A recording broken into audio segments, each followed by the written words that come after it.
بسم الله الرحمن الرحيم. السلام عليكم ورحمة الله وبركاته. مدينين مروين بكسر لواذا ورركي عالمك إنه يسوق علي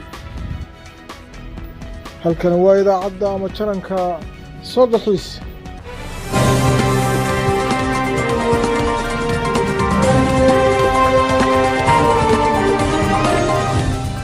سيدا أي حقيقيين بوليسكا دالك السودان أيا وحي شيغيان fiidkii xalayto intoo gasho lagu dilay in magaciisa la yiraahdo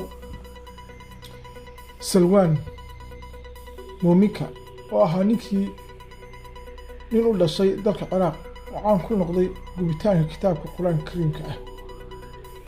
Falkan dilka ah ayaa ka dhacay degmada soo dalteeyeen ee dalka Sweden. Salwan ayaa xilliga toogashada lagu dilay ku jiray tabinta tooska ah ee bartiisa TikTok sida ay warbaahinta dalka Sweden ay qorayso waxaana baraha bulshada la wareejinaya muuqaalo muujinaya qaabka dhacdada toogashada ay u dhacday ee tooska ah. inta la dilay booliskan dalka Sweden ayaa soo qabtay 5 nin oo la xiriira arrinta ninkan ee dilkiisa ah. waxayna boolisku Sweden sheegeen inay tahay xilli hore oo aan la baahin karin cidda iyo baaritaankiina la wado aan la xiriirin karin aan la bixin karin wax faahfaahin oo dheeraad oo dhacdada ku saabsan.